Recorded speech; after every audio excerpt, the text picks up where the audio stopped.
கர்த்தருடைய பரிசுத்த நாமத்தினாலே உங்களை யாவரையும் வாழ்த்தி வரவேற்கிறோம். கர்த்தர் தாமே ஒவ்வொருவரையும் ஆசீர்வதிப்பாராக. இன்று இந்த பஹ்ரைன் தேசத்திலே நாங்கள் இருக்கும் பொழுது கர்த்தர் இந்த வாரில் இந்த போர் நடந்து கொண்டு இருக்கும் பொழுது கர்த்தர் என்னோடு பேசின, எங்கள் குடும்பத்தோடு பேசின ஒவ்வொரு வார்த்தைகளையும் இன்று உங்களோடு நாங்கள் பகிர்ந்து கொள்ளும்படியாக கர்த்தரிடத்தில் நான் வாஞ்சித்தேன். கர்த்தர் தாமே இந்த வசனங்களை கொண்டு உங்களை ஆசீர்வதிப்பாராக. எல்லாருக்கும் தெரிந்த வசனமே சங்கீதம் 46 உங்களுக்காக நான் வாசிக்கிறேன். தேவன் நமக்கு அடைக்கலமும் பலனும் ஆபத்து காலத்தில் அனுகூலமான துணையுமானவர். ஆகையால் பூமி நிலைமாறினாலும் மலைகள் நடுசமத்துவத்தில் சாய்ந்து போனாலும் அதன் ஜலங்கள் கொந்தளித்து பொங்கி அதன் பெருக்கினால் பர்வதங்கள் அதிர்ந்தாலும் நாம் பயப்படும். ஒரு நதியுண்டு, அதன் நீர்க்கால்கள் தேவனுடைய நகரத்தையும் உன்னதமானவர் வாசம் பண்ணும் பரிசுத்த ஸ்தலத்தையும் சந்தோஷிப்பிக்கும். தேவன் அதன் நடுவில் இருக்கிறார், அது அசையாது. அதிகாலையிலே தேவன் அதற்கு சகாயம் பண்ணுவார். ஜாதிகள் கொந்தளித்தது, ராஜ்யங்கள் தத்தளித்தது. அவர் தமது சத்தத்தை முழங்க பண்ணினார், பூமி உருகி போயிற்று. சேனைகளின் கர்த்தர் நம்மோடு இருக்கிறார். யாக்கோபின் தேவன் நமக்கு உயர்ந்த அடைக்கலமானவர்.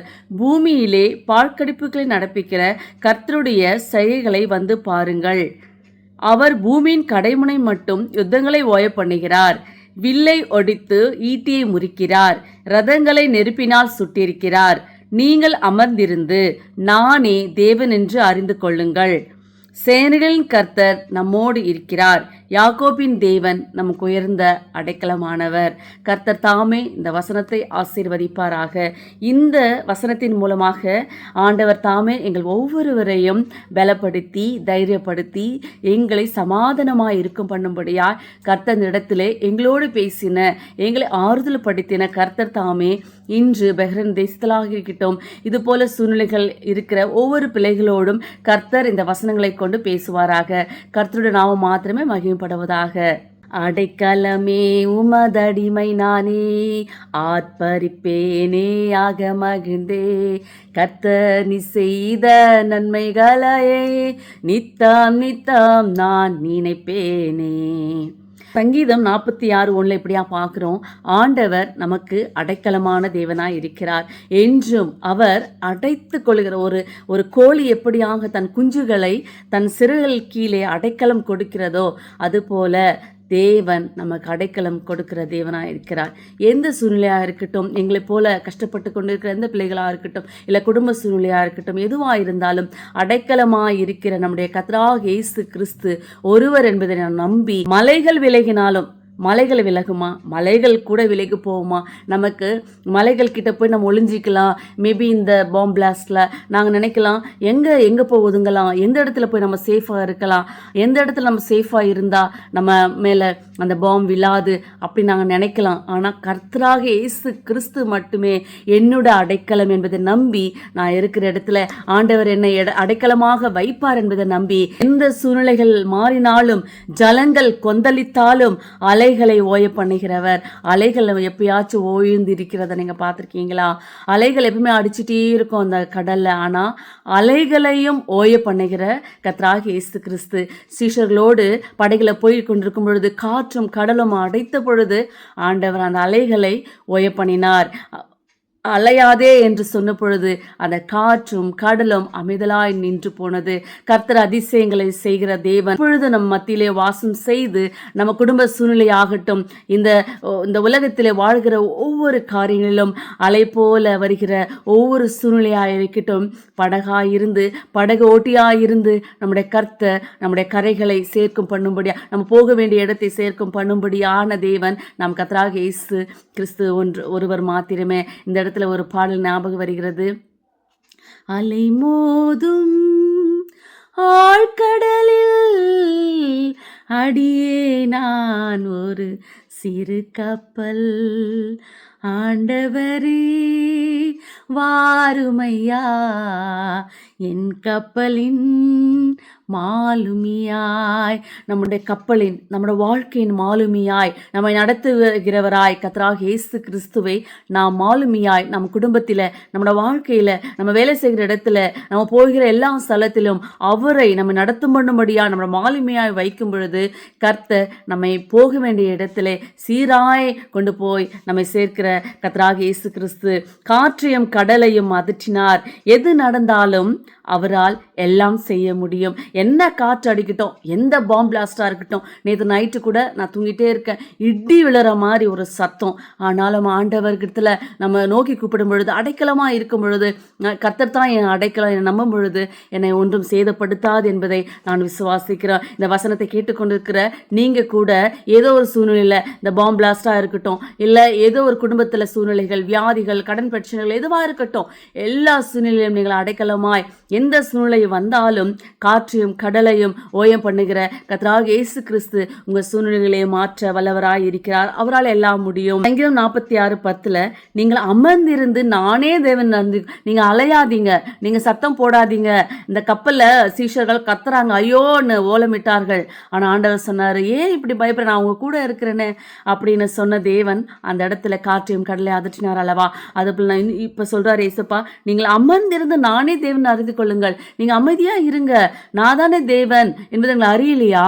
நீங்கள் நான் தான் தேவன் நீங்கள் அறிந்தீங்கன்னா நீங்கள் அமைதலாய் நீங்கள் நிதிரை செய்வீர்கள், அமைதலாய் இருப்பீங்க. எந்த போர் நடந்தாலும், எந்த சூழ்நிலைகள் வந்தாலும், எந்த பாம் பிளாஸ்டாக இருக்கட்டும், எந்த காற்றாக இருக்கட்டும், எந்த சுனாமியாக இருக்கட்டும், நீங்கள் அமைதலாக இருப்பீங்க. நீங்கள் அமர்ந்திருந்து நானே தேவன் என்று அறிந்து கொள்ளுங்கள் என்று கர்த்தராகிய இயேசு கிறிஸ்து நம்மளை இந்த இடத்துல ஆறுதல் படுத்தி கொண்டிருக்கிறார். 45:18 இப்படியா வாசிக்கிறோம், தம்மை நோக்கி கூப்பிடுகிற யாவருக்கும் அவர் துணை செய்து நாம் அவரை நோக்கி கூப்பிடும் பொழுது எந்த சூழ்நிலையாக இருக்கட்டும் நம்மை தள்ளாத தேவன், நம்மளை கைவிடாத தேவன், நமக்கு அடைக்கலம் கொடுக்கிற தேவன். அவர் நம்மளோட துணியாய் இருந்து, நம்ம பலனாய் இருந்து, மலைகள் விலகினாலும் பர்வதங்கள் நிலை பெயர்ந்தாலும் நம்மை கைவிடாத தேவன், நம்மை பாதுகாக்கிற தேவன் என்பதை நாம் எப்பவுமே மறந்து போகக்கூடாது. ஆபத்துக்கள் வரும்பொழுது நம்ம அவர் நோக்கி கூப்பிடும் பொழுது, மனுஷக்கிட்ட போனால் அவங்களுக்கே ஆறுதல் படுத்த யாரும் இல்லை. இந்தியாவில் ஃபோன் பண்ணும்பொழுது இப்போ சொல்லாங்க, சிலிண்டர் ப்ராப்ளம் ரொம்ப ஜாஸ்தி ஆகிடுச்சு அப்படின்னு சொல்லி ஒரு குடும்பத்தில் ஹெல்ப்புக்காக இன்னொரு சிலிண்டர் வச்சுருந்துருக்காங்க.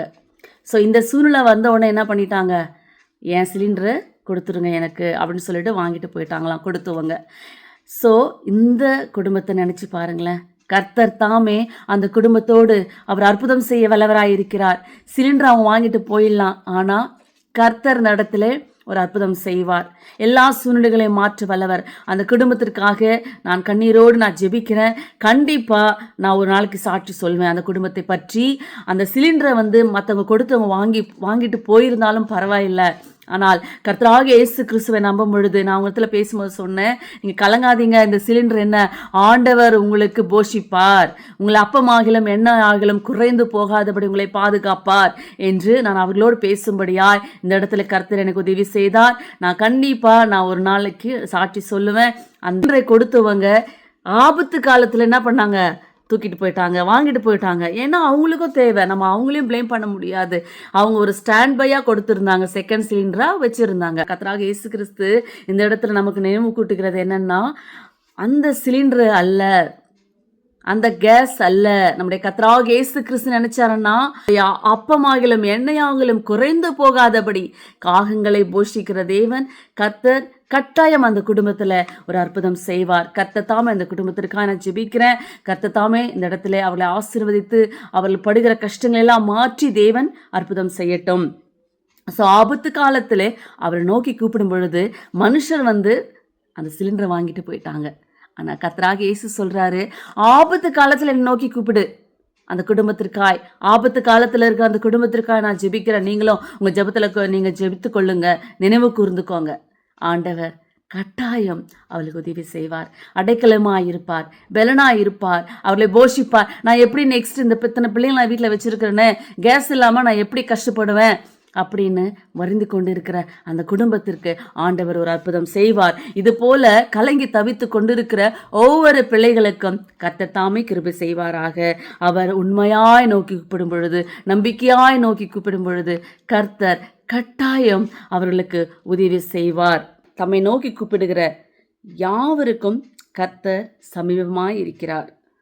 யாவருக்கும் கர்த்தர் சமீபமாய் இருக்கிறார். நம்ம சில நேரம் கர்த்தர் நம்மோடு இருக்கிறார் என்பதே நம்ம மறந்துடும். எனக்கு ரொம்ப பிடிச்ச இந்த கப்பலில் பிரயாணப்பட்டு போன நம்ம சீஷர்கள் அலறி அடித்து எசப்பா நாங்கள் மடிந்து போகிறோம்னு சொன்னாங்க பார்த்தீங்களா. என் வாழ்க்கையில் கஷ்டங்கள் வரும்போது தான் இப்படியா யோசிப்பேன். ஐயோ நான் ஏசப்பா நம்ம மாலுமியாக நம்ம கூட இருக்கிறாரு, நம்ம பக்கத்திலே இருக்கிறான்றதை சொன்னால் நம்ம மறந்து போயிட்டு ஐயோ நான் எனக்கு எசப்பா இது ஆக போகுதே, என்னை காப்பாற்றுங்க, நான் இந்த நெக்ஸ்ட் என்ன பண்ண போகிறேன், எனக்கு பணம் இல்லையே, இந்த கேஸ் இல்லையே, பாம்பு பிளாஸ்ட் ஆகுது, எனக்கு வியாதி வந்துடுச்சே, எனக்கு இந்த வலி இருக்கே, நம்ம அலறுகிறவளாய் காணப்படும் பொழுது அந்த அற்புதத்தை எப்பொழுது நான் நினைத்து கொள்வேன். ஏசப்பா நம்முடைய படகுல, நம்மளோட வாழ்க்கை என்று நம்ம படகுல எப்போ நம்மோடு இருக்கிறார் என்பதை நம்ம மறந்துடும். கர்த்தர் நம்ம சமீபமாக இருக்கிறார் என்பதை நம்ம நினைக்கும் பொழுது நம்ம எதற்குமே பயப்பட மாட்டோம். அதனால் நீங்களும் நினச்சிக்கோங்க, கர்த்தர் சமீபமாக இருக்கிறார். உங்களோட குடும்பத்தில், உங்கள் பிள்ளைகளோடு, எங்கள் வேலை செய்கிற இடத்துல உங்கள் கூடவே இருக்கிறார், நிழலாக இருக்கிறார் என்பதை நம்ம எப்பவுமே மறந்து போகக்கூடாது. நம்ம பயப்படுகிற பொழுது கர்த்தர் நம்ம துணியாகி நின்று நம்ம எப்பொழுதும் அவர் நம்மை காப்பாற்றுகிற தேவனாய் இருக்கிறார், என் சமீபமாக இருக்கிறார் என்பதை நம்ம மறந்து போகும்பொழுது தான் நாம் அந்த சீஷர்கள் அலறினது போல நாமும் நம்மளோட வாழ்க்கையில் எல்லா சூழ்நிலையை கண்டு நம்ம அலறுகிறவர்களாய் பயப்படுகிறவர்களாய் நம்ம காணப்படுவோம். நான் எப்பவுமே பைபிள் கையில் இல்லாதப்போ என்னோடய மனசில் பைஹார்ட் பண்ண சில வேர்ட்ஸ் என் மனசில் வரும். நான் பயப்படக்கூடிய சூழ்நிலையாக இருக்கட்டும், எங்கள் சுச்சுவேஷனாக இருக்கட்டும், நான் வேலை செய்கிற இடத்துல இருக்கட்டும், கர்த்தர் இடத்துல நான் சங்கீதம் 91 நான் அந்த வசனங்கள் என் மனசில் அப்படியே ரெக்கார்டு மாதிரி போயிட்டே இருக்கும். உன்னதமானவர் என் மரவில் இருக்கிறவர் சர்வ வல்லருடைய நிழலில் தங்குவான். நான் கர்த்தரை நோக்கி நீர் என் அடைக்கலம், என் கோட்டை, என் தேவன், நான் நம்பியிருக்கிறவர் என்று சொல்லுவேன். அவர் உன்னை வேடனுடைய கண்ணுக்கும் பாழாகும் கொள்ளை நோய்க்கும் உன்னை தப்பி வைப்பார். அவர் தம் சிறகுகளாலே உன்னை மூடி அவர் சட்டிலின் கீழே அடைக்கலம் புகுவாய். அவருடைய சத்தியம் உனக்கு பரிசயம் கேடகும். இரவில் உண்டாகும் பயங்கரத்துக்கும் பகலில் பறக்கும் அம்புக்கும் இருளில் நடமாடும் கொள்ளை நோய்க்கும் மத்தியானத்தில் பாழக்கும் சங்காரத்திற்கும் பயப்படாதிருப்பாய். எனக்கு இந்த வசனம் எப்பவுமே என் மனசில் போயிட்டே இருக்கும். அந்த அதிகாரம் ஃபுல்லாக வாசிச்சு சொல்லிட்டே இருந்தேன்னா, உன் பக்கத்தில் 1000 பேரும் வலதுபுறத்தில் 10000 பேரும் மேலும் விரியின் பாம்பின் மேலும் நடந்தாலும் நமக்கு ஆறுதல் படுத்துகிற தேவன். எந்த பாம்பு பிளாஸ்டாக இருக்கட்டும், கேஸ் முடிஞ்சே போனாலும் அடுத்த வேலைக்கு ஆண்டவர் நம்மளை போஷிப்பார். கலங்கி தவிக்கிற ஒவ்வொரு பிள்ளைகளுக்கும் கர்த்தர் அடைக்கலமாக இருந்து அவருடைய சூழ்நிலைகள் எதுவாக இருக்கட்டும் எல்லாவற்றையும் மாற்றி, எனக்கு எங்கே போவேன்னு தெரியல, மலை போல பிரச்சனைகள் வருது, நான் மலைக்கு கீழே போய் ஒளிஞ்சிக்கலாமா அப்படின்னு போகும்பொழுது கூட மலைகள் கூட நகர்ந்து போயிடுமா, பர்வதங்கள் கூட நகர்ந்து போயிடுமா. ஆனால் கர்த்தர் என்றும் மாறாதவர். இந்த உலகமே மாறி போனாலும், என்ன வார் வந்தாலும், என்ன போர் நடந்தாலும், கேஸ் இல்லாமல் தீர்ந்து போனாலும் நம்மோடு இருக்கிறார். தேவன் என் அடைக்கலம் என்பதை நான் எப்பொழுதும் என் மனசில் வச்சுட்டோன்னா கண்டிப்பாக ஆண்டவர் நமக்கு அடைக்கலம் கொடுப்பார், நம்மை பாதுகாக்கிற தேவனாய் இருக்கிறார். சேனைகளின் கர்த்தர் நம்மோடு இருக்கிறார். யாக்கோபின் தேவன் நமக்கு உயர்ந்த அடைக்கலமானவர் என்பதை நாம் நம்பிக்கையாக இருக்கும் பொழுது நாம் எதற்கு பயப்படுவோம்?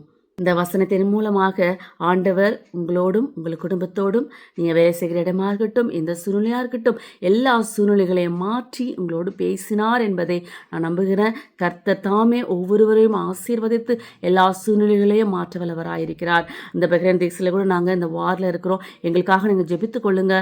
நிறைய பேர் ஜெபித்தீங்க. கர்த்தர் இம்மட்டும் எங்களை பாதுகாப்பாக வைத்திருக்கிறார். அவருடைய சட்டைகளின் மறைவிலே பாதுகாப்பாக அடைக்கலமாக நாங்கள் அவரோட பாதத்தில் இருக்கிறோம். அதே போல் இந்தியா தேசத்தில் கூட இந்த வார் மூலமாக இந்த கேஸ் பிரச்சனை, அதுக்கப்புறம் நிறைய பேர் நியூஸ்லாம் பார்த்துட்டு ரொம்ப பயப்படுறாங்க. அதனால் அவர்களுக்காக நாங்கள் ஜெபிக்கிறோம். நீங்களும் ஜெபித்து கொள்ளுங்கள். கர்த்தரோட நாமம் மாத்திரம் மகிமைப்படுவதாக. என்னோட சேனலை நீங்கள் சப்ஸ்கிரைப் பண்ணலைன்னா சப்ஸ்கிரைப் பண்ணிக்கோங்க. கர்த்தரோட நாமம் மாத்திரம் மகிமைப்படுவதாக. God bless you all.